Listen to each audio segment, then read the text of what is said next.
chegamos! Um ótimo dia para você. Hoje é segunda-feira, dia 15 de dezembro de 2025. Estamos ao vivo, direto dos estúdios da Rádio Gov, na EBC em Brasília. E participam do programa de hoje colegas convidados de rádios e portais de norte a sul do país. Bem-vindos todos. Eu sou Karine Mello e hoje eu, meus colegas e o ministro da Saúde, Alexandre Padilha, estaremos com você nessa próxima hora. O Bom Dia Ministro é uma produção da Secretaria de Comunicação Social da Presidência da República em parceria com o Canal Gov, que é apenas uma das muitas emissoras que integram a empresa Brasil de Comunicação.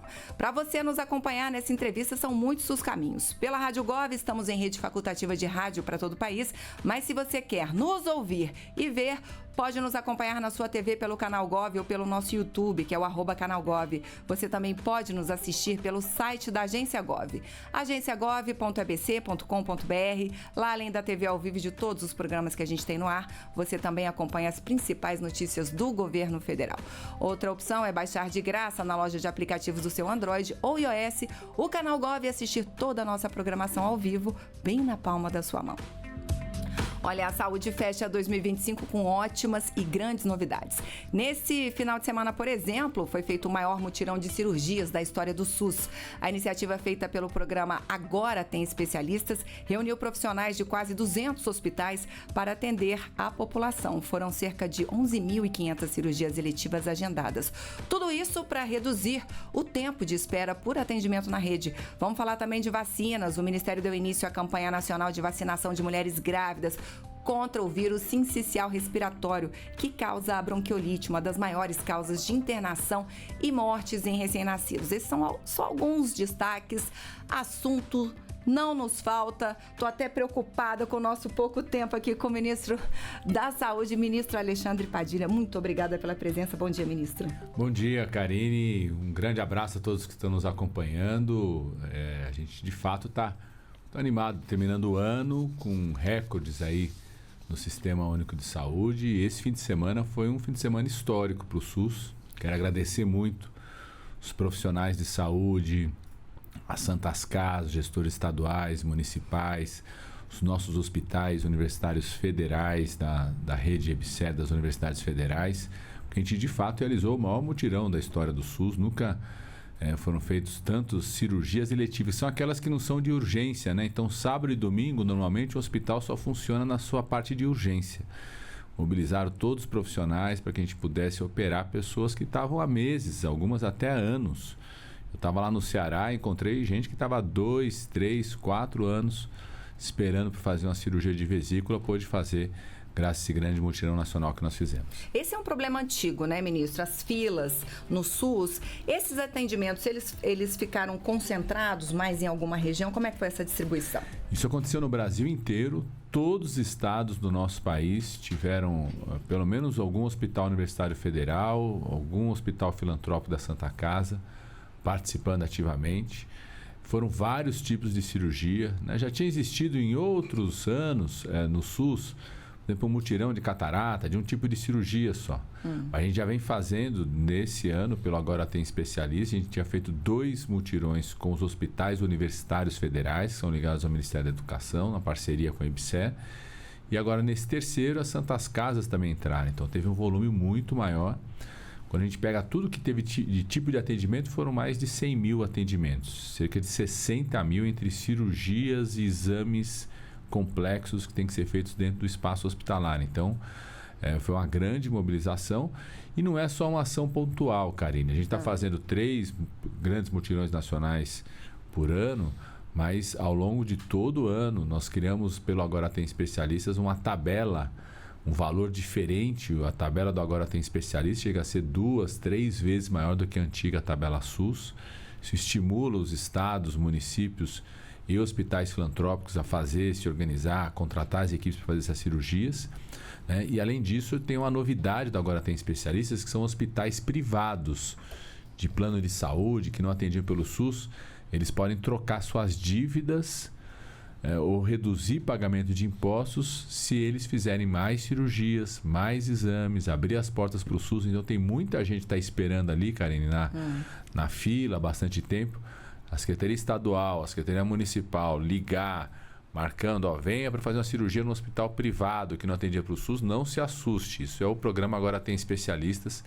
Nós fizemos, inclusive, os primeiros atendimentos, o presidente Lula estava junto conosco, lá em Pernambuco, quando o primeiro hospital de plano de saúde abriu as portas para o SUS. Isso está crescendo, reduzindo esse tempo de espera que quem está aguardando há tanto tempo para o atendimento. Maravilha, ministro. Eu também vou reduzir o tempo de espera dos meus colegas que estão aqui loucos para perguntar. Então, já vou começar direto com a Rádio Nacional de Brasília. E a gente está falando também com a Rádio Nacional da Amazônia e Alto Solimões, porque a gente está dentro do Revista Brasil, ao vivo. E o repórter que está com a gente hoje é ele, Renato Ribeiro. Um ótimo dia para você. Bom dia, Karine. Bom dia, ministro. Ministro, o governo conseguiu reverter a queda nas taxas de vacinação, que eram desafios desse governo, né? Eu quero saber se o negacionismo e a desinformação continuam sendo aí os principais problemas enfrentados pelo governo para poder melhorar aí essa questão da vacinação, que as pessoas possam ir aos postos de saúde e se vacinar. Ô Renato, se tem uma coisa que mais afeta a vida do dia a dia dos profissionais de saúde, a vida das famílias brasileiras hoje na área da saúde, é o negacionismo. São pessoas espalhando mentiras, infelizmente até ganhando dinheiro com isso. O Ministério da Saúde, inclusive, junto com a AGU, a Advocacia Geral da União, entrou com ação judicial, com ações, inclusive do ponto de vista de questionamento, de, infelizmente, médicos que saíram vendendo cursos, vendendo detox de vacina, espalhando mentiras sobre isso. Isso, infelizmente, afeta muitas famílias, muita gente acaba acreditando nisso. Nós estamos vencendo essa batalha. Desde 2023, quando voltou o governo do presidente Lula, todo ano tem subido a cobertura vacinal. Nós, em 2025, estamos subindo mais ainda. Todas as 16 vacinas do calendário vacinal obrigatório, nós estamos tendo uma cobertura maior em 2025 do que teve em 2024. A vacina do HPV, que foi a primeira vacina a ser atacada em relação a isso, e eu era ministro da Saúde da outra vez, em 2012, 2013, quando a gente introduziu essa vacina, foi a primeira a sofrer fake news, a vacina contra um câncer, e as pessoas espalham mentiras sobre isso, colocam em risco a vida das pessoas. Nós estamos conseguindo vencer essa batalha, mas ela não está ganha ainda. E eu faço um apelo aos pais. Eu sou médico, infectologista, sou especialista em vacina, tenho uma filha de 10 anos de idade. E a minha filha toma todas as vacinas que são recomendadas pelo SUS. Eu não vacinaria minha filha se eu não tivesse segurança na qualidade das vacinas, na segurança das vacinas, na importância das vacinas, não só para salvar vidas das crianças, mas de toda uma comunidade. Então, eu quero fazer um apelo aos pais, às mães, quero lembrar a eles que eles só não tiveram paralisia infantil, só não tiveram doenças graves, porque um dia os seus pais enfrentaram situações muito mais difíceis. Aí, eu trabalhei durante 6 anos na região amazônica, lá nos anos 90, às vezes só chegava a vacina uma vez por mês, mas os pais iam lá, levavam seus filhos para serem vacinados, em várias regiões do país, às vezes tinha que enfrentar chuva, só chegava a vacina no dia da campanha. Hoje a vacina está todo dia na unidade básica de saúde e os seus pais não lhe negaram esse direito. Então, não nega aos seus filhos um direito que seus pais não lhe negaram. As vacinas passam por um criterioso estudo de qualidade, de segurança e salvam vidas. Infelizmente, Renato, o continente americano, né? Quando a gente pega da América do Norte até a América do Sul, a América do Norte está tendo uma explosão de casos de sarampo, concentrados nos Estados Unidos, afetou o México e o Canadá, por conta dessas políticas anti-vacina, de espalhar o negacionismo, de ser contra. A gente só não teve uma explosão de casos de sarampo aqui no Brasil, porque, infelizmente, quando chega um caso importado, a gente vai lá, faz o bloqueio, as pessoas estão ampliando a vacinação, a gente faz campanha pelo Ministério da Saúde. Recentemente teve um caso que chegou de Nova York em São Paulo, na cidade de São Paulo. Só não teve uma explosão porque a gente já fez de forma preventiva, antecipando, estamos fazendo campanha de vacinação de sarampo. Na COP30 não teve nenhum caso em relação a isso. Em março, tinha uma semana subindo no Ministério da Saúde, teve um caso no Rio de Janeiro, na Baixada Fluminense, a gente conseguiu fazer o bloqueio. Então, quero reforçar esse apelo aos pais para que eles não neguem aos seus filhos esse direito. E hoje está mais fácil. Hoje você tem a caderneta de vacinação no celular, no SUS digital, você pega lá a caderneta digital de saúde da criança, então, porque tem muito mais vacinas hoje. Então, se você não acompanhar, até eu que sou especialista, de vez em quando eu olho lá no calendário, o celular manda mensagem para o pai, para a mãe, se está faltando alguma vacina, se está no momento de tomar aquela vacina. Se tem dificuldade na unidade de base de saúde, assina um termo de autorização, porque pode ser vacinado na escola hoje. Tem uma grande campanha Saúde e Educação Juntos, o Só na Escola. Mais de 1.200.000 crianças se vacinaram dentro da escola esse ano, porque a gente precisa consolidar e fazer essa grande rede de proteção à vida. É isso, ministro. Agora a gente vai para o seu estado. Vamos embora para São Paulo. Vamos lá para a Rádio Bandeirantes, porque o Pedro Gambassi está com a gente também. Oi, Pedro. Uma ótima semana para você, meu amigo. Tudo bem, Karine? Bom dia, ministro. Ministro, a gente entra de fato agora na semana que vem no verão e com isso chuvas e também a preocupação com a dengue. No começo do mês o senhor anunciou a oficialização da vacina do Butantan contra a doença no calendário de vacinação. E eu queria saber se, de fato, há uma data para esse início de vacinação. O senhor já disse que vai começar pela área da saúde, né? Eu queria saber se já há, de fato, uma data para esse início e também quais as outras medidas que o Ministério está estudando para enfrentar essa doença que nos próximos meses deve registrar mais casos. Pedro, de fato, a gente ganhou uma segunda arma muito importante para o combate à dengue, que é essa nova vacina desenvolvida aqui no Brasil pelo Instituto Butantan, com apoio do Ministério da Saúde, apoio do BNDES, financiamento do Ministério da Saúde, financiamento do BNDES, os pesquisadores do Butantan. A Anvisa avaliou essa vacina. Quem tomou a vacina, mais de 70% não teve um sinal ou sintoma de dengue.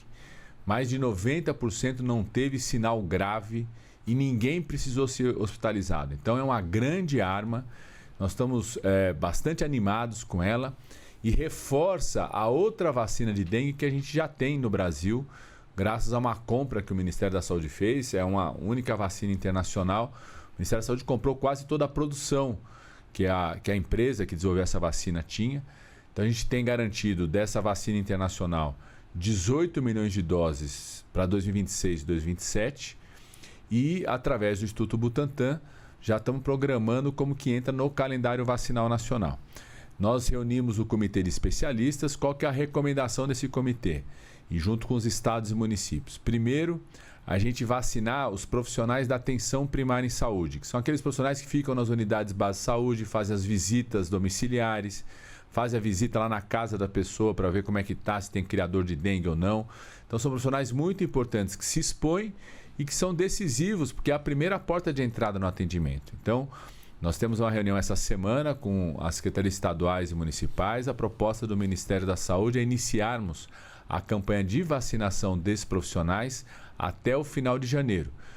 Até o final de janeiro a gente começar a vacinação, pegar ao longo de todo o mês de fevereiro e março. Isso é importante porque quando chega o momento de mais crítico da dengue, você já tem esses profissionais já protegidos. Além disso, nós vamos fazer uma vacinação já em janeiro, também daquelas pessoas que foram voluntárias do estudo de vacinação. Então tem gente que durante todo o estudo de acompanhamento não tomou a vacina, é o chamado placebo. Então foi acompanhado para ver se tinha caso ou não. Então é justo essas pessoas que foram voluntárias no estudo receberem logo essa vacina. Terceiro, nós definimos 2 localidades no Brasil, a cidade de Botucatu, que teve uma experiência muito positiva na época da Covid-19, quando muita gente desconfiava da vacina da Covid-19. Botucatu fez um grande trabalho de vacinação em massa e mostrou para o Brasil e para o mundo que a vacina da Covid-19 reduzia casos graves, reduzia óbitos. E a cidade de Maranguape, na região metropolitana do Ceará. Serão 2 cidades onde nós vamos fazer uma ação de aceleração da vacinação. Que a gente está falando, alguns estudiosos apontam que se a gente chegar a 40% de vacinação de uma população na cidade, é possível que você tenha um controle da dengue naquela cidade. Então a gente vai avaliar essa aceleração tanto em Botucatu quanto em Maranguape, na região metropolitana do Ceará. Um plano que está sendo construído, né, pelo Ministério da Saúde, pelo Instituto Butantan, professor Carlos Magno de Botucatu, da Faculdade de Medicina de Botucatu, e a secretária Tânia, que é a presidenta do CONAS lá do Ceará, junto com toda a equipe de vigilância. Vamos acompanhar muito de perto essa ação também. O Butantan tem cerca de 1.300.000 doses. Esse volume é suficiente para a gente vacinar esse público da atenção primária em saúde e fazer a vacinação nessas duas cidades. Nós fizemos uma parceria com a empresa chinesa, a WuXi, para ter uma capacidade até 30 vezes maior de produção do que o Butantan tem.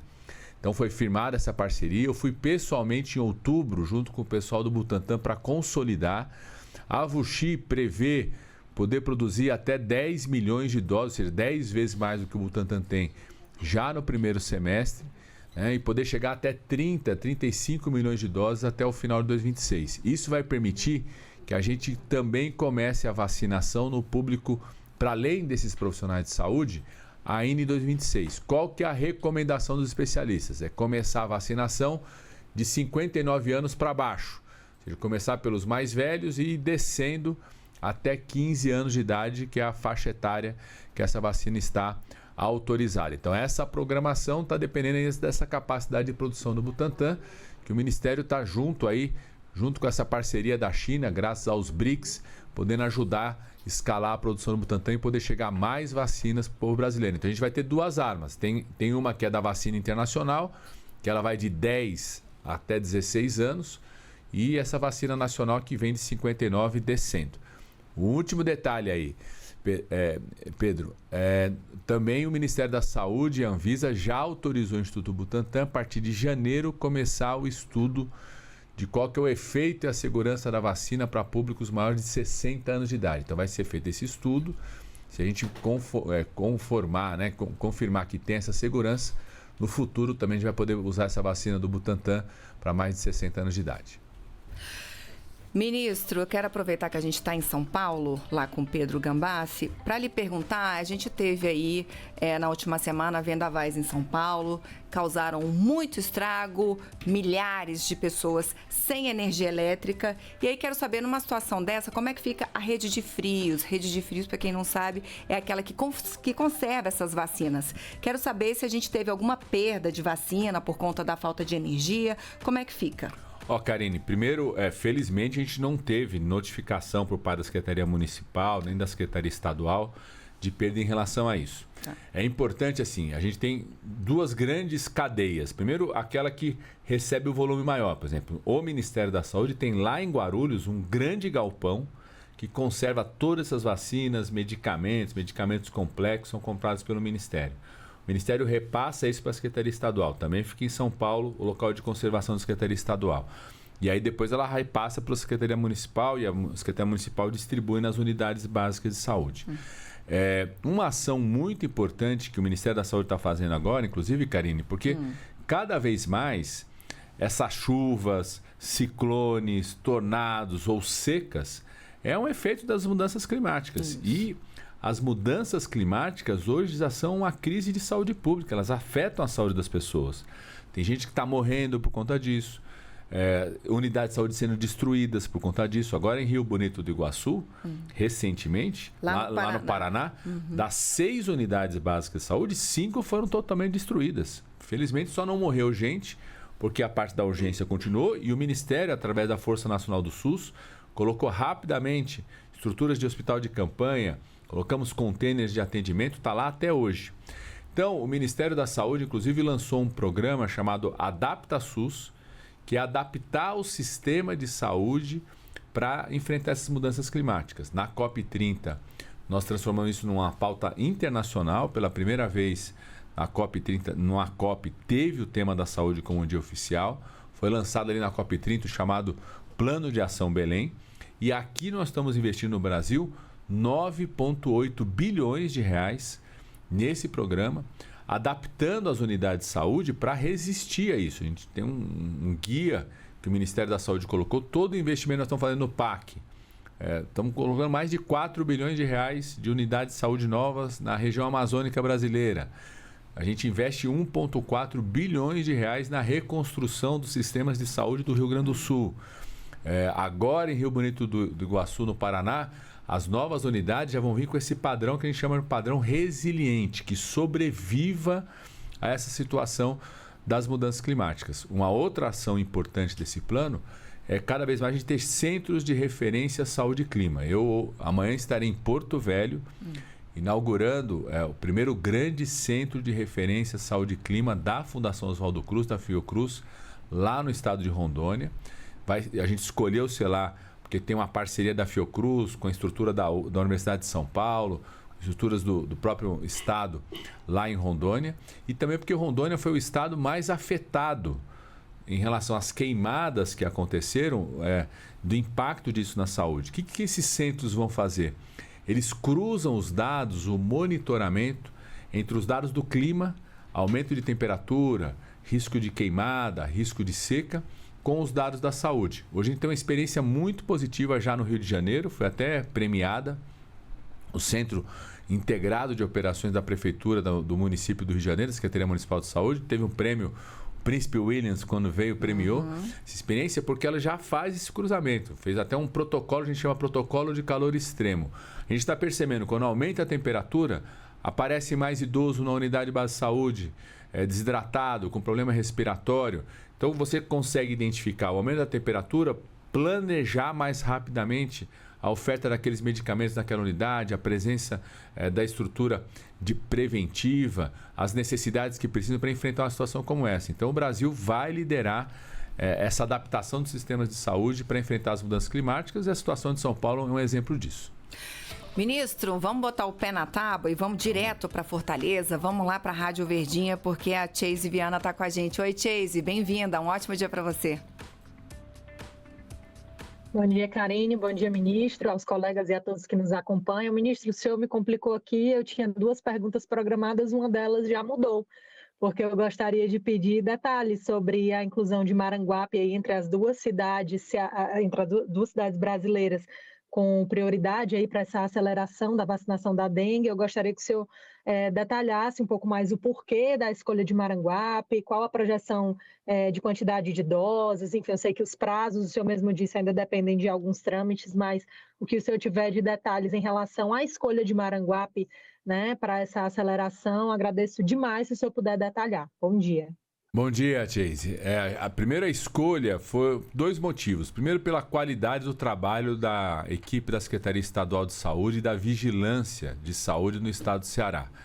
Eu quero elogiar o trabalho que é feito, e não só o trabalho no dia a dia, mas uma relação muito forte também com pesquisadores da área de vigilância, fazem parte do Comitê Nacional de Acompanhamento.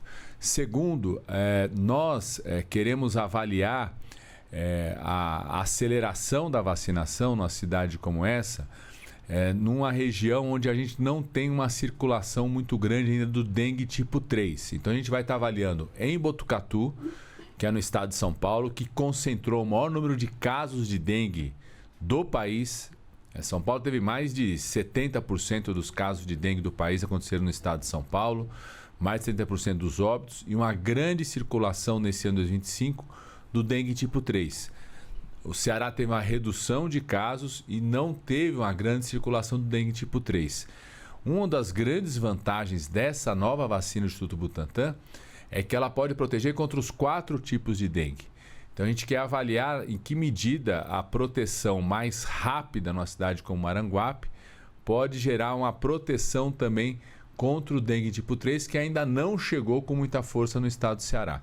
Então são esses 2 motivos, a gente vai poder ter um balanço, uma comparação importante entre 2 realidades tão decisivas. Eu queria só reforçar as pessoas que é uma alegria a gente ter, né, mais uma arma no combate à dengue. A gente já tem uma vacina internacional, agora temos a vacina nacional brasileira. Vamos aumentar a capacidade de produção do Butantan em até 30 vezes com essa parceria com a empresa chinesa, mas a gente não esquecer que mais de 80% dos criadores do mosquito está dentro da casa das pessoas. Então, se a gente fizer aquele trabalho todo dia, começar a olhar agora, começar as chuvas, né? O crescimento da dengue começa ali no primeiro semestre. A gente agir agora, a gente consegue combater e reduzir os casos de dengue, como a gente conseguiu esse ano. A gente teve 75% de redução dos casos de dengue em 2025, comparado a 2024. Então, a notícia de uma nova vacina é muito bom, vai aumentar a nossa capacidade de controle, mas não vamos deixar de fazer as ações que as famílias podem fazer no dia a dia, como a gente conseguiu fazer esse ano, e continuar as outras estratégias, né? As ferramentas, por exemplo, o Volbach, que inclusive o pesquisador que desenvolveu junto à Fiocruz foi reconhecido como um dos 10 cientistas mais importantes no impacto da saúde da sua descoberta. O Ministério da Saúde já faz essa distribuição em todas as regiões do país, dessa nova tecnologia para o combate à dengue e outras ferramentas que nós estamos usando para ter alcançado esse resultado positivo que nós tivemos esse ano, mas a gente não pode baixar a guarda de forma nenhuma. É isso, ministro. Vamos embora. Vamos aqui para Brasília, para a Rádio Nova Brasil FM. Israel Medeiros está com a gente também. Oi, Israel. Bom dia para você. Bom dia, Karine. Bom dia, ministro. Olha, um problema que a gente ouve muito quando fala sobre saúde pública, ministro, e que a gente ouve aqui em Brasília, a gente ouve em outros estados, é uma percepção dos trabalhadores da saúde de que faltam recursos para o dia a dia, para fazer exames, para o atendimento básico, mas a gente sabe que a saúde tem um orçamento muito grande para todo o Brasil. Eu queria saber como é que o Ministério vê alguns gargalos que existem aí para que os recursos que são enviados ali pelo Ministério da Saúde cheguem de fato ao cidadão, a quem mais precisa, se existe ali algum problema com os governos estaduais ou distritais em termos de execução desses recursos. Ó, Israel, o orçamento é grande, mas os problemas são maiores, viu? Quando a gente compara o que a gente consegue investir hoje em volume total de recursos da saúde, na saúde pública, pelo tamanho da nossa população com outros países, apesar do governo do presidente Lula ter feito em 2023 o maior aumento do orçamento da saúde da sua história, né? Nunca teve um aumento tão grande. O presidente Lula reafirmando esse compromisso de investir na área da saúde, continuou ampliando esse orçamento, conseguindo inclusive o apoio do Congresso Nacional nesse sentido. A gente precisa crescer cada vez mais o orçamento. A gente precisa investir mais e também investir melhor. De fato, infelizmente, às vezes existe essa situação de dificuldade, às vezes o orçamento chega até o Estado, o município, não vira atendimento concreto para a população, às vezes o Estado e o município tem algum tipo de dificuldade de garantir esse atendimento. Então, é um trabalho diário e usar cada vez mais novos instrumentos também que podem ajudar esse atendimento a acontecer mais rápido. Aqui no DF a gente teve uma experiência muito positiva com as carretas do programa Agora Tem Especialistas. A primeira edição dela ficou na Ceilândia, que foi muito importante porque garantiu um atendimento para a saúde da mulher, de mulheres poderem fazer uma mamografia, biópsia para o diagnóstico do câncer, ultrassom, que estavam esperando há muito tempo para fazer esse exame, exames do câncer do colo de útero, procedimentos como colposcopia também para o câncer de colo de útero. Muitas mulheres estavam esperando há muito tempo. Você coloca uma estrutura móvel, ficou lá 30 dias, atendeu centenas de mulheres aqui na Ceilândia, garante o atendimento mais rápido para a população e com isso reduzindo o tempo de espera. Então a gente precisa de fato, com esforço com os estados e municípios, investir cada vez melhor os recursos que tem e criar novas tecnologias como essas, carretas móveis do Agora Tem Especialistas, o Supercentro Brasil do Agora Tem Especialistas, que tem um gargalo. Às vezes a pessoa consegue fazer a biópsia, demora para conseguir ter o resultado da biópsia porque não tem patologista clínico, o anatomopatologista que faz a leitura da biópsia ali na cidade, na região. A gente criou uma parceria com o maior hospital privado exclusivo de câncer, que é o AC Camargo. Ele recebe essas lâminas, uma parte delas vem inclusive por telelaudo, através de transmissão de scanner, os outros vai para o correio mesmo, e com isso faz o diagnóstico da biópsia e leva esse tratamento o mais rápido possível para a população. Ministro, vamos agora direto para Goiânia, vamos lá para a Rádio Bandeirantes, porque o Bruno Goulart também está com a gente. Bem-vindo, Bruno. Bom dia, ministro. Bom dia para todos. A minha pergunta para o senhor é envolvendo o governador Ronaldo Caiado. Ele recentemente, em outubro, afirmou que a União deve mais de 1,2 bilhão em prejuízo para a saúde de Goiás durante 3 anos, E sustenta ainda que a União nunca publicou um critério de rateio e que desde 2012 desrespeita à Constituição. E também cita que, embora Goiás seja o 11º estado mais populoso do país, ocupa apenas a 19ª posição em repasses per capita e também que, enquanto 22 estados tiveram aumento, Goiás teve queda de 0,6% per capita. Ele diz, recebemos só 419 milhões em 2024. Em que se fundamenta, ministro, essas afirmações do governador? Eu, sinceramente, não sei no que se fundamenta e não vou respondê-las. Sabe qual que é a minha resposta? Semana passada, o governo federal, o Ministério da Saúde, estava lá na Universidade Federal de Goiás, que fica no estado de Goiás, inaugurando o primeiro centro de radioterapia num hospital público do estado de Goiás.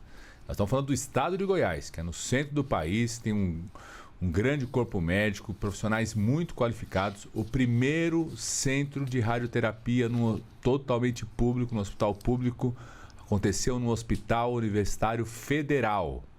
Então eu não vou responder a isso. A nossa resposta é essa. Está inaugurando o primeiro centro de radioterapia. O presidente Lula estava lá no interior de Minas Gerais, acompanhou essa inauguração. A minha resposta é a carreta do Agora Tem Especialista, que ficou na cidade de Goiânia, na capital, em 30 dias, atendeu mais de 1.000 pessoas. No atendimento de saúde da mulher, fazendo mamografia, ultrassom, parceria com o município, pacientes que estavam na fila do município, na fila do estado, na fila da região metropolitana, foram lá e foram atendidos. Então essa que é a nossa resposta. Eu acho que, infelizmente, o atual governador de Goiás fica pensando mais em ser candidato a presidente da República do que cuidar da população do estado de Goiás. Então, apesar da falta de educação dele, apesar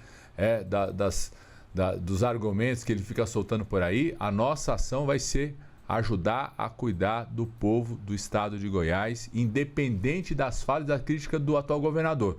Eu acho que ele imagina que a postura do governo federal vai ser igual à que era do presidente da República, que ele apoiou durante tanto tempo, que fazia conflito. O presidente da República que ele apoiou chegou a fazer conflito até sobre vacina, sobre condutas no meio da pandemia. Foi responsável por 700 mil pessoas morrerem nesse país por uma atitude absolutamente irresponsável. Nós não vamos ter a postura do que o presidente da República dele teve em relação aos governadores. A nossa resposta é essa e continuar agindo. E esse ano, dezembro, a gente vai inaugurar um hospital em Rio Verde, no estado de Goiás, que vai ser mais também assim um grande exemplo da parceria do governo federal com os municípios e com o estado de Goiás. Nós vamos continuar agindo com parceria e investindo cada vez mais. Este é o Bom Dia Ministro, que hoje recebe o ministro da Saúde, Alexandre Padilha. Estamos numa segunda-feira que geralmente não é dia de Bom Dia Ministro, mas para o ministro da Saúde a gente abre qualquer dia da semana, sempre que ele puder estar aqui com a gente. Ministro, então vamos embora, vamos a Belo Horizonte, vamos lá para a Rádio Itatiaia. O Pedro Nascimento está com a gente também. Oi, Pedro, um ótimo dia para você, meu amigo. Oi, bom dia para você, bom dia também para todo mundo que está acompanhando, bom dia, ministro. Ministro, queria fazer uma pergunta relacionada às apostas esportivas, né, as bets. Recentemente foi inaugurado pelo governo federal aquela plataforma de autoexclusão, né, que a pessoa pode colocar ali o seu CPF, coloca os seus dados e aí automaticamente ela já está excluída dessas apostas esportivas, desses sites, né? Mas a minha dúvida é a seguinte, né? Como é que o Ministério vai garantir que essa ferramenta chegue de fato, né, a essa parcela da população que é mais vulnerável, essa parcela da população que está sofrendo com esse vício de aposta em bets? E também queria aproveitar e perguntar para o senhor qual que é a real capacidade que o SUS tem hoje para poder absorver essa demanda por atendimento psicológico, psiquiátrico, que tem sido gerado por essa dependência em apostas que é crescente aqui no Brasil. Bom dia.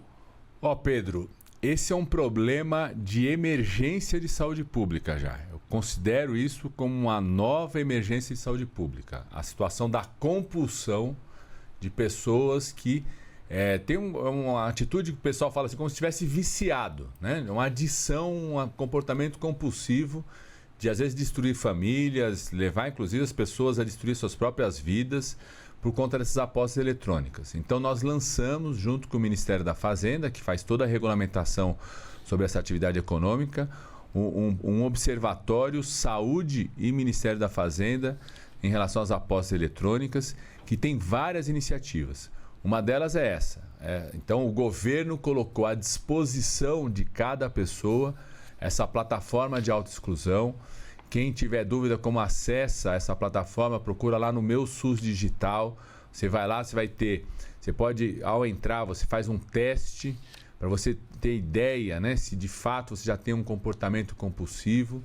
Você coloca o seu CPF, ele garante a exclusão, ou seja, mesmo se a plataforma mandar a propaganda para você, né, se você tiver ali no momento ali de querer entrar numa aposta, por conta da compulsão, você não vai conseguir entrar. Então, isso a partir de parâmetros internacionais, tem reduzido essa situação da compulsão. O Meu SUS Digital também te orienta. Nós vamos oferecer teleatendimento, porque, como você falou, não só, às vezes, as pessoas nem vão num centro especializado de atenção psicossocial para isso. A gente tem um número pequeno de atendimentos. Deve chegar esse ano a mais ou menos 5 mil pessoas que foram lá no centro especializado de atenção psicossocial, relataram essa situação, mas, em geral, as pessoas não vão. Então, a gente quer oferecer o teleatendimento. Os nossos estudos têm mostrado que as pessoas se sentem mais à vontade de fazer uma consulta com um psicólogo, com um psiquiatra, com esse teleatendimento. Através desse observatório, o Ministério da Fazenda vai passar para a área da saúde os dados dos CPFs, a partir de um certo padrão, uma escala que a gente estabelece. Por exemplo, se a pessoa está começando a apostar muito, várias vezes, num período ali de 30 minutos, em vários tipos de jogos, ela passa a noite inteira apostando, ou seja, começa a ter comportamentos que mostram a compulsão.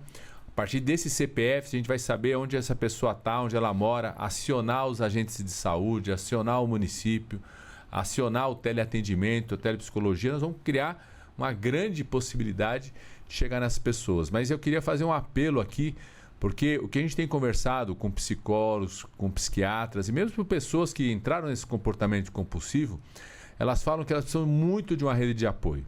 É muito difícil, às vezes, a pessoa sozinha identificar que ela está naquela situação, procurar a plataforma de autoexclusão, se ela não tem quem ajude, quem impulsione. A gente precisa estar todo mundo junto para cuidar dessas pessoas. Então, eu queria reforçar para as pessoas também: olhe aí o seu marido, sua esposa, seus filhos, seu pai, né, as pessoas da família, seu irmão de igreja, sua pessoa que você convive no trabalho. Às vezes essa pessoa está precisando do apoio.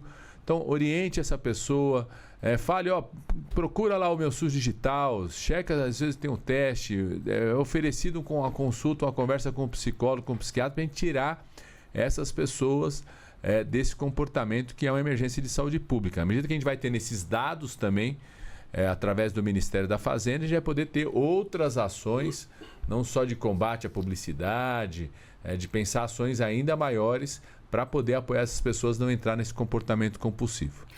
Ministro, vamos agora para o Rio de Janeiro, vamos lá para o Portal Dia. Rômulo Cunha está com a gente. Oi, Rômulo, bom dia para você. Bom dia, Karine, bom dia, ministro, bom dia a todos que estão nos ouvindo. Ministro, trazendo um pouco aqui para o Rio de Janeiro, né? Em setembro você esteve aqui no Hospital da Lagoa e anunciou um plano de reestruturação com uma série de medidas para reduzir a fila de espera de cirurgias, inclusive que consiste no programa Agora Tem Especialistas. E nessa visita específica, a ideia era priorizar pacientes com uma integração ao IFE da Fiocruz. E em 2026 o planejamento basicamente diversificar os atendimentos para a saúde da mulher, da criança e do adolescente, pelo anúncio que teve lá em setembro. Eu queria ouvir de você quais são os planos exatamente para esse setor em 2026. Rômulo, a gente está fazendo uma grande reestruturação dos hospitais federais, da rede de hospitais federais do Ministério da Saúde aí no Rio de Janeiro. Cada um dos hospitais você tem uma estratégia diferente. Eu tenho brincado um pouco, que é igual o Flamengo. O Flamengo tem que fazer uma grande reestruturação na sua diretoria, no seu comportamento, e depois fez essa reestruturação, só ganhou título.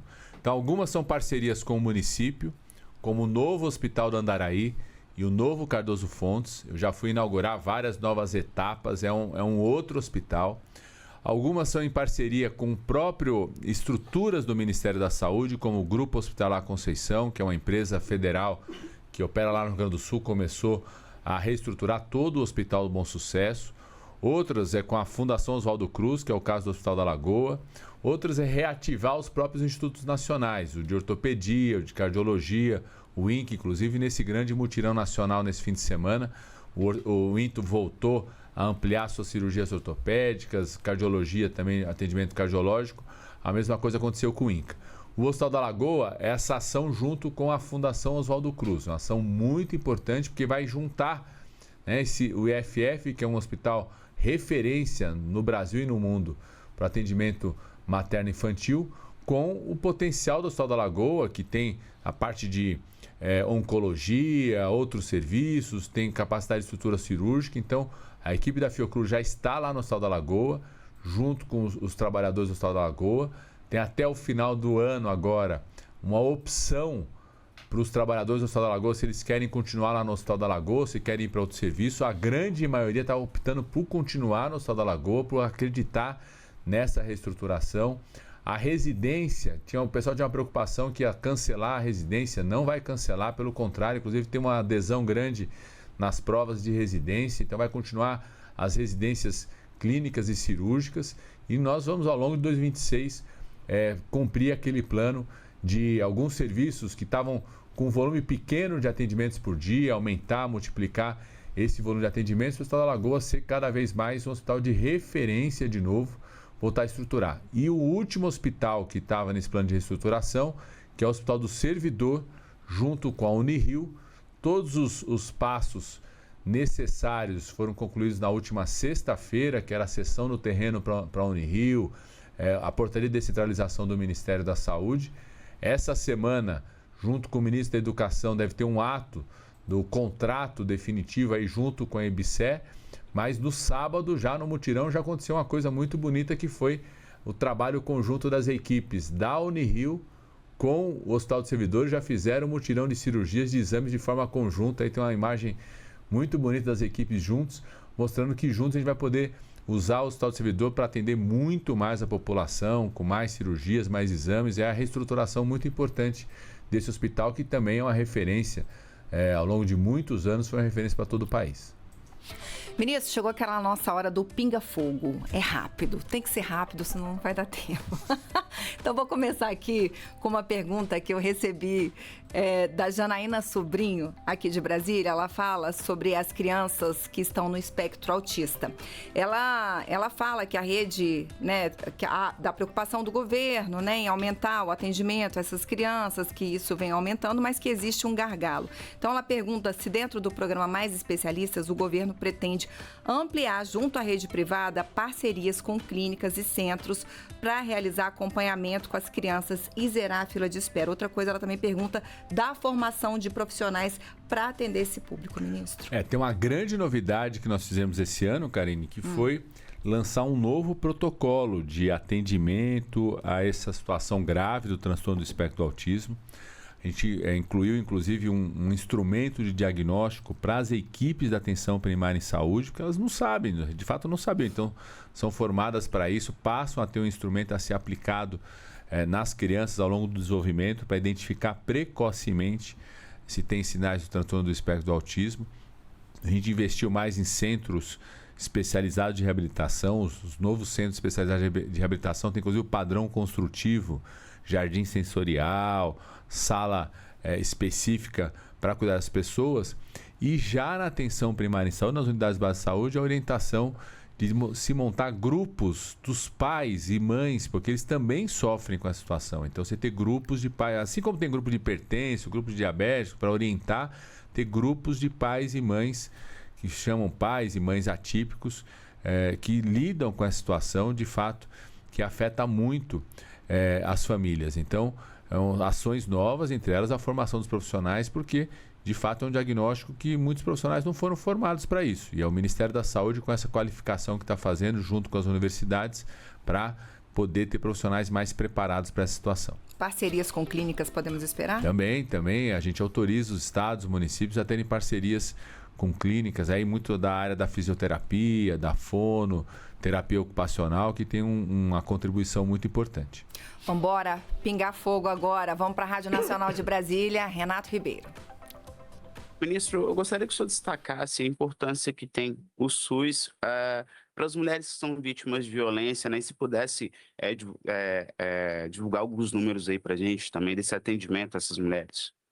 Renato, primeiro que todas as informações, eu diria assim, as principais informações que nós temos sobre violência contra as mulheres, elas vêm do SUS. O SUS transformou isso em notificação obrigatória. Inclusive, eu era ministro da outra vez que a gente fez isso. Ou seja, cada profissional de saúde, quando atende uma mulher e suspeita de vítima de violência, tem que fazer essa notificação. Isso ajuda muito, inclusive, as mulheres, porque elas não precisam passar por uma situação, às vezes, que é constrangedora, ir até o IML, Polícia Civil. Esses dados do SUS mostram algo muito importante para a gente entender a gravidade do problema, né? Às vezes as pessoas acham, por exemplo, que violência sexual, a imagem, né, dos filmes, é uma figura desconhecida. Não, não. A grande maioria de quem estupra uma mulher, quem pratica uma violência sexual, é uma pessoa conhecida daquela mulher.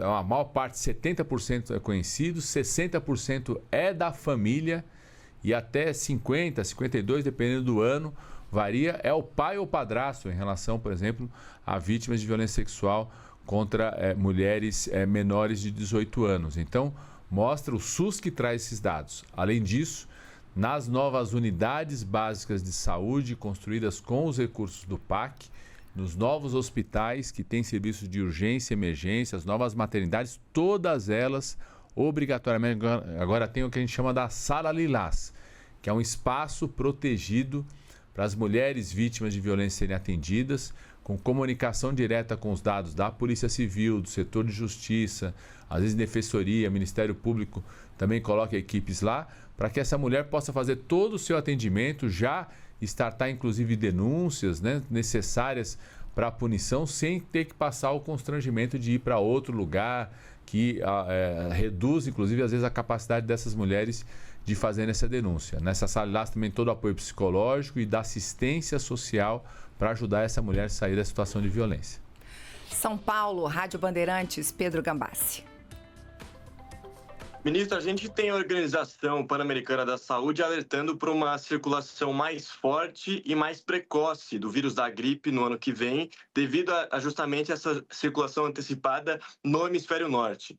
O Ministério da Saúde já recebeu esse alerta da OPAS e também como vem se preparando para essa possível circulação mais intensa da gripe no ano que vem. Pedro, a gente fez uma coisa muito importante esse ano, que foi começar a campanha de vacinação da influenza na região amazônica brasileira, que acaba sendo a mais suscetível a essa circulação imediata, por combinar, às vezes, o contato com o hemisfério norte, né, de pessoas que vêm, que viajam, mesmo contato ali no caso da Guiana Francesa com o Amapá, e também as condições, né, por conta da chuva, tudo ser um período de maior circulação, às vezes, do vírus nesse período na região amazônica. A gente começou antes a campanha de vacinação para a região amazônica brasileira. A vacina que nós desenvolvemos, ela protege contra esse vírus, a cepa que está mais circulando no hemisfério norte hoje.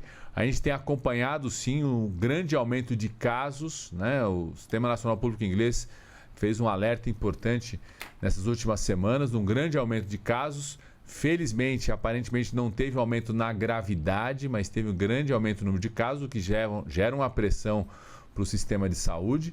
Isso só reforça, né, a importância de a gente ter a campanha de vacinação, os idosos se vacinarem, as pessoas que estão na situação que nós consideramos dos grupos prioritários se vacinarem. Teve vacina, ainda tem, o ano todo nas unidades básicas de saúde, e ano que vem, no começo do ano que vem, antes de começar o inverno, a gente vai fazer a nossa grande campanha de massificação da vacina contra a influenza. Com a vacina que nós temos já protege com o que está circulando no hemisfério norte, para que a gente não tenha um inverno tão grave. Uma outra coisa muito importante no nosso inverno é a vacina da bronquiolite para gestantes, que nós estamos vacinando agora. A principal causa de internação de crianças até 1 ano de idade e principal causa de óbitos por doenças respiratórias é o chamado vírus sincicial respiratório, que leva a bronquiolite. Para combater, a gente precisa vacinar as gestantes. A vacina está no SUS agora, a partir de dezembro. É uma vacina que, se a gestante for vacinar na clínica privada, ela vai pagar R$ 1.500, R$ 1.700. Eu já vi cobrarem R$ 4.000 por essa vacina. Agora está de graça no SUS. Quero fazer um apelo. Toda gestante que tiver na 28ª semana de gestação procure sua unidade básica de saúde para se vacinar agora, para quando chegar o inverno, seu bebê nascer já protegido. E se passou da 28ª? É a partir da 28ª. Então, se estiver no último dia de gravidez, toma a vacina. Vai lá e toma a vacina que vai proteger não só o bebê quando passa pela placenta, mas também no aleitamento materno, já vai passando os anticorpos para o seu bebê. Maravilha. Vamos para Fortaleza, ministro. Rádio Verdinha, Chase Viana. Ministro, o Ceará tem construído hospitais nas regiões do interior, né, para regionalização da saúde. A gente teve entrevista com a doutora Tânia, que é conhecida sua, secretária de saúde aqui do estado, e ela mencionou que o estado vai precisar de ajuda para o custeio dessas unidades, a exemplo do que foi feito com o IJF em Fortaleza neste ano. Eu queria saber quais são os aportes do Ministério da Saúde previstos e se são aportes garantidos para ajudar nas atenções secundária e terciária aqui do nosso estado. Primeiro eu quero parabenizar o trabalho que o governador Eumano está fazendo de expandir a rede de atendimentos, hospitais para o interior do Ceará. Eu já estive junto com ele em Crateús, inaugurando o Centro de Tratamento de Câncer. Devo estar no começo do ano em Tapipoca, combinei com ele esse fim de semana, também vai ser totalmente reestruturado. Já tivemos em Juazeiro, ou seja, a expansão dessa rede para o interior. O ministro Camilo Santana, pelo Ministério da Educação, também estava investindo no interior do Ceará, nos hospitais universitários federais. E a secretária estadual, Tânia, pode ter certeza do apoio do presidente Lula em estarmos juntos. A gente fez uma grande reestruturação nesse ano na capital, né, o IJF, a rede de serviços hospitalares em Fortaleza. Eu tive no sábado, com muita alegria, indo na Santa Casa de Fortaleza, que estava praticamente fechado o centro cirúrgico, indo lá no mutirão de cirurgias, as 9 salas funcionando, mais de 2.000 exames de tomografia já realizados desde a intervenção que nós fizemos em julho até o final do ano, ou seja, mostrando uma nova Santa Casa de Fortaleza, e certamente vamos estar junto com o governo do estado nessa expansão, apoiando com os recursos para a contratação de profissionais, o funcionamento das unidades ao longo dessa expansão no interior. De volta a Brasília, Rádio Nova Brasil FM, Israel Medeiros. Bom dia novamente, ministro. Essa semana a gente tem previsão de reunião ministerial, a última reunião ministerial do ano. Eu imagino que o senhor vai fazer um balanço ali para o presidente Lula e para os demais ministros do que a saúde fez no último ano. Mas eu queria que o senhor imaginasse que o senhor está numa reunião com representantes da sociedade brasileira e falasse aí para a gente o que o senhor considera o maior avanço da pasta da saúde nesse último ano. Eu diria que o maior avanço é o programa Agora Tem Especialistas. Inclusive, eu vou mostrar para o presidente Lula que nós vamos, em 2025, bater o recorde do próprio SUS de aumento de cirurgias eletivas. 2024 foi o ano que mais se fez cirurgias eletivas pelo Sistema Único de Saúde. Veio Agora Tem Especialistas, construiu uma tabela, Agora Tem Especialistas, que estimula hospitais, estados, municípios a poder fazer mais cirurgias, trouxe a iniciativa privada para ofertar, abrir as portas para o SUS, as ações de diagnóstico, as carretas ajudam a fazer o diagnóstico mais rápido. Toda essa mobilização, os mutirões nacionais, vai fazer com que a gente chegue em 2025 batendo o recorde do próprio SUS de cirurgias eletivas, o que significa que a gente cuidou de muita gente, mas tem muita gente ainda para ser cuidado, o trabalho precisa continuar. Belo Horizonte, Rádio Itatiaia, Pedro Nascimento. Ministro, queria te perguntar sobre o Hospital Universitário de Mariana. Esse ano o presidente Lula esteve na cidade anunciando recursos para o hospital. O Hospital Universitário é uma promessa a ser feita com os recursos do Acordo do Rio Doce. E eu queria saber se a gente já tem datas, já tem alguma previsão de início das obras em 2026? Qual que é a expectativa do Ministério da Saúde com essa obra na região? Pedro, essa é uma parceria do Ministério da Saúde com o Ministério da Educação. É um hospital que vai ser um hospital universitário, federal. Então, a IBSER que faz todo o processo de construção, como também a IBSER vai assumir o Hospital de Divinópolis, num acordo com o Estado, com o consórcio de município, vai ter também um hospital escola em Divinópolis. A gente anunciou, são mais de 200 milhões de reais de investimentos previstos. Agora, a IBSER, junto com a Mariana, está fazendo o que a gente chama do projeto detalhado. A gente anunciou isso no Acordo Mariana, a expectativa é que o projeto já esteja pronto no começo de 2026 e com isso possa fazer a licitação, a escolher quem vai fazer a obra, terminar 2026 com a licitação concluída para que a gente possa começar as obras. E agora, ministro, a gente vai fechar o nosso giro com Rio de Janeiro, Portal Dia, Rômulo Cunha. Ministro, nesse final de semana tivemos um mutirão de cirurgia em todo o país e aqui no Rio eram previstos 3,9 mil procedimentos. Queria saber se já existe um número aqui para a cidade, no estado, enfim, e quais foram os focos de cirurgias. Rômulo, foi um sucesso o mutirão aí no Rio de Janeiro, atingimos esse volume e eu queria chamar muita atenção para a parte da cirurgia ortopédica, a retomada do INTO em realização das cirurgias e também essa união da Unirio já com o Hospital dos Servidores, fazendo as cirurgias em conjunto, as equipes juntas. Então, acho que foi algo que foi muito positivo.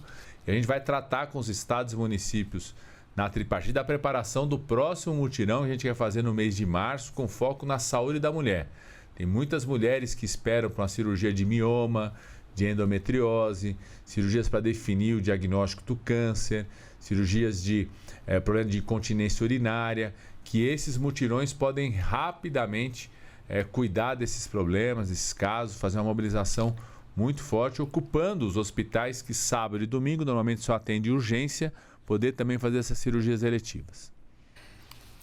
Ministro, eu queria saber do senhor um pouco sobre a gente na Covid, a gente passou um perrengue com essa história das vacinas, né? Não estávamos preparados, foi uma coisa do dia para a noite e demorou a resposta até que a Mônica lá em São Paulo fosse finalmente vacinada, né? Uma mulher, né? A primeira pessoa que foi vacinada no Brasil.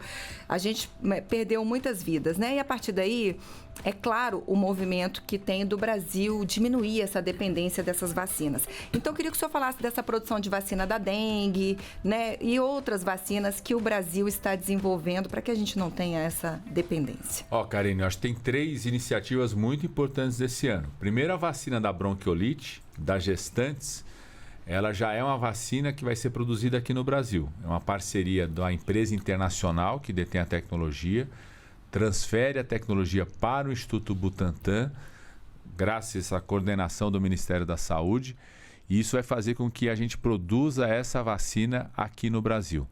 E esse acordo é um acordo que envolve o que nós estamos chamando de uma plataforma colaborativa que junta Brasil, México e Argentina. A gente vai dominar esses 3 países, através da liderança do Brasil, a coalizão do G20, a Fundação Oswaldo Cruz vai ser a secretaria executiva, a produção de 3 tipos de vacina muito importantes para doenças respiratórias. A bronquiolite aqui no Brasil, a pneumovinte vai ser, da pneumonia vai ser produzida na Argentina e a Covid-19 no México. A gente mantendo essa plataforma, aumentando a soberania nossa na América Latina.